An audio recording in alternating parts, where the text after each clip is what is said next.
Student गुस्से में है, कहीं पेपर लीक को लेकर, कहीं रिक्रूटमेंट डीले को लेकर और कहीं सालों की मेहनत के बाद भी सिस्टम से हार जाने को लेकर। पहली नजर में ये सभी अलग अलग मुद्दे लग सकते हैं, लेकिन क्या वाकई में अलग है या फिर ये सब एक ही चेन की अलग अलग कड़ियां हैं? आज हम किसी प्रोटेस्ट की बात नहीं करेंगे, ना ही किसी एक पॉलिटिकल पार्टी की। हम बात करेंगे उस सिस्टम की जिसने लाखों स्टूडेंट का सिर्फ एक करियर ही नहीं बल्कि सिस्टम पर से उनका भरोसा भी तोड़ दिया।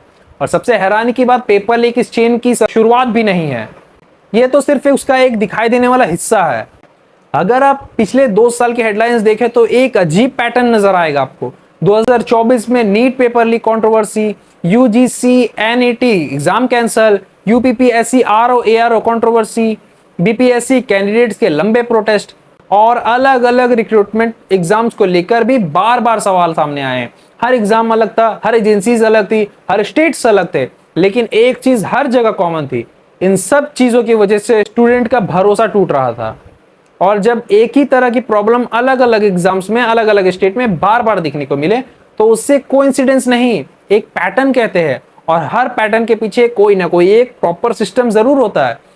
यहीं पे सबसे पहला सवाल खड़ा होता है कि आखिर ये बार बार होता ही क्यों है?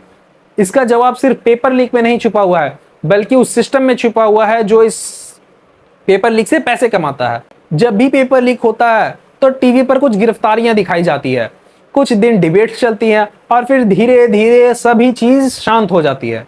लेकिन इन्वेस्टिगेशन रिपोर्ट्स एक अलग ही तस्वीर दिखाती है। नीट यूजी 2024 की केस की सीबीआई इन्वेस्टिगेशन में कई राज्यों तक जुड़ी हुई एक चेन सामने आई और कई लोगों के खिलाफ चार्जशीट फाइल की गई। इसका मतलब ये किसी एक स्टूडेंट या एक टीचर की बात नहीं थी, ये एक वेल ऑर्गेनाइज्ड नेटवर्क था। और ऑर्गेनाइज्ड नेटवर्क इमोशन से नहीं, प्रॉफिट से चलता है। लेकिन यहाँ एक और सवाल खड़ा होता है कि आखिर कोई पेपर खरीदना ही क्यों चाहेगा? इसका जवाब छुपा हुआ है कंपटीशन में। और जब कंपटीशन इतना एक्सट्रीम हो जाता है तब कुछ लोग शॉर्टकट्स ढूंढने लगते हैं। यहीं से पेपर लीक का मार्केट पैदा होता है। जब एक ही सीट के लिए लाखों सपनों के बराबर हो जाती है तब उस सीट के आसपास एक पूरा बिजनेस खड़ा हो जाता है और पेपर लीक उस बिजनेस का सिर्फ एक प्रोडक्ट बन जाता है। लेकिन सवाल यह है कि कंपटीशन इतना खतरनाक बना कैसे? आखिर हर साल लाखों स्टूडेंट सिर्फ एक ही एग्जाम के लिए क्यों भागते रहते हैं? और यहीं से शुरू होता है इस चेन की सबसे बड़ी कड़ी, इंडिया की कोचिंग इकोनॉमी। अब तक हमें 2 बातें समझ आ चुकी हैं। पेपर लीक एक सिम्टम है और इस सिम्टम के पीछे एक प्रॉफिटेबल बिजनेस खड़ा है। लेकिन कोई भी बिजनेस तब तक नहीं चल सकता जब तक उसके कस्टमर्स ना हो। तो सवाल यह है कि ये डिमांड आती कहां से है? इसका जवाब छुपा हुआ है कंपटीशन में। 2024 में नीट के लिए लगभग 24 लाख स्टूडेंट रजिस्टर्ड हुए, लेकिन नेशनल मेडिकल कमीशन के मुताबिक पूरे देश में एमबीबीएस की सीट्स लगभग 1.1 लाख ही थी। मतलब हर 20 से ज्यादा स्टूडेंट में से एक को ही एमबीबीएस सीट मिल सकती थी और बाकी या तो एक और साल अटेम्प्ट दे या करियर को चेंज कर ले वो अपने। और ये सिर्फ एक नीट की कहानी नहीं है, जेई हो, यूपीएससी हो या स्टेट गवर्नमेंट जॉब्स हो, हर जगह कैंडिडेट्स की लाइन सीट से कई गुना ज्यादा लंबी है। अब एक और फैक्ट आप देखिए कि इंडस्ट्री रिपोर्ट्स के मुताबिक इंडिया की कोचिंग सेक्टर आज हजारों करोड़ रुपए के मार्केट बन चुका है और अगले कुछ सालों में इसके और तेजी बढ़ने के चांसेस है। सोचिए, एक एग्जाम के आसपास ऑलरेडी इतनी बड़ी इकोनॉमी खड़ी हो चुकी है। कोटा इसका एक सबसे बड़ा एग्जाम्पल है। एक पूरा शहर स्टूडेंट के सपनों पर चलने लगा। उससे भी बेसिक सवाल, सी आंसर नहीं आया तो अपना कुछ कराइए। क्वेश्चन नंबर 4 आंसर है बी, बहुत ही बेसिक जवाब है सी। कंपटीशन जब हद से बढ़ जाता है तो एजुकेशन सिर्फ एजुकेशन नहीं रह जाता, एक मार्केट बन जाता है। और मार्केट की सबसे बड़ी खासियत क्या होती है? जहां डिमांड होती है वहां कोई ना कोई सप्लाई लेकर जरूर पहुंच जाता है। कोई कोचिंग बेचता है, कोई फेक प्रोमिसेस और कोई पेपर। लेकिन इस पूरे चेन का सबसे बड़ा बोझ स्टूडेंट को उठाना पड़ता है। फैमिली की सेविंग्स, एक्सपेक्टेशंस का प्रेशर और एक ही एग्जाम में फ्यूचर डिसाइड हो जाने का डर। इसी प्रेशर की वजह से कोटा बार बार नेशनल हेडलाइंस में आता रहा है। यह सिर्फ एक शहर की कहानी नहीं है, ये पूरे सिस्टम का प्रेशर कुकर है। लेकिन मान लीजिए एक स्टूडेंट ने ये सब पार कर लिया, कंपटीशन जीत लिया, एग्जाम भी क्लियर कर लिया, क्या उसकी प्रॉब्लम उसके बाद खत्म हो जाएगी? इसका जवाब है नहीं। अक्सर हम सोचते हैं कि सबसे बड़ा काम एग्जाम क्लियर करना होता है, लेकिन बहुत से स्टूडेंट के लिए असली स्ट्रगल उसके बाद शुरू होता है। प्रॉब्लम सिर्फ अनएम्प्लॉयमेंट नहीं है, प्रॉब्लम है डिले। कई रिक्रूटमेंट एग्जाम्स में नोटिफिकेशन कभी लेट से आती है, कभी पेपर कैंसिल, कभी रिजल्ट डिले, कभी कोर्ट केस और कई बार ज्वाइनिंग आते आते 2-3 या कभी 4 साल तक निकल जाते हैं। अब आप एक एग्जाम्पल देखिए, राजस्थान में पियोन की नौकरी के लिए 53,000 वैकेंसीज के लिए 24 लाख से ज्यादा एप्लीकेशंस आई थी।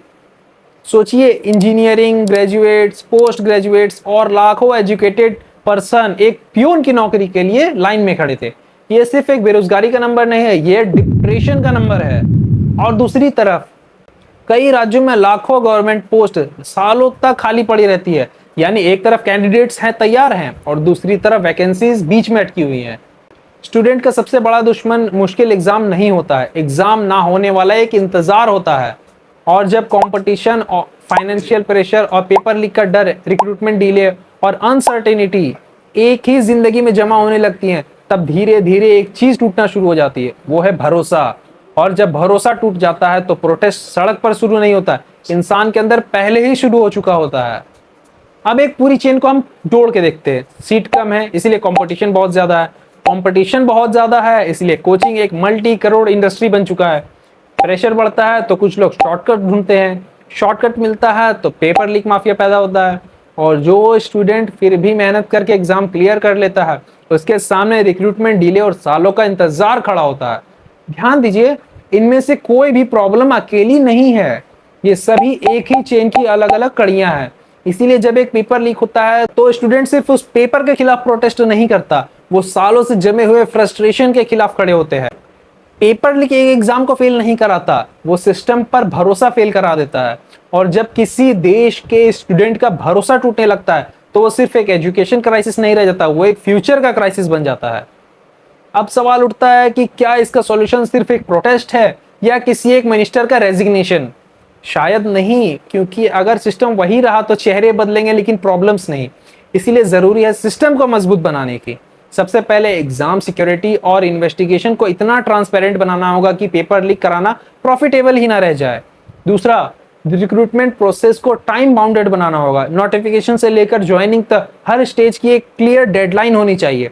और तीसरा, सीट्स और अपॉर्चुनिटीज को ग्रेजुअली बढ़ाना होगा, क्योंकि जब डिमांड और सप्लाई के बीच इतना बड़ा गैप होता है तब करप्शन अपनी जगह खुद बना लेता है।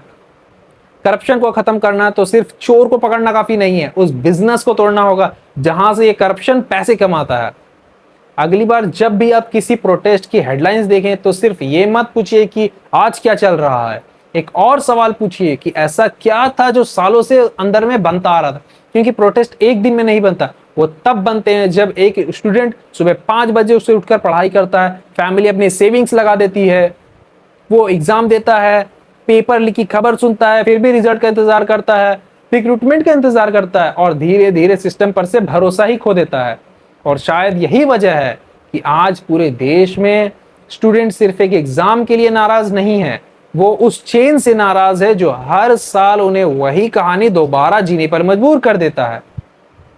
अगर आपको लगता है कि इस इशू पर बात सिर्फ हेडलाइंस तक सिमटनी नहीं चाहिए तो ज्यादा से ज्यादा लोगों तक ये वीडियो को पहुंचाइए, शेयर करिए, क्योंकि जब तक हम असली प्रॉब्लम को नहीं समझेंगे तब तक हम सिर्फ नए नए सिम्टम्स से लड़ते रहेंगे।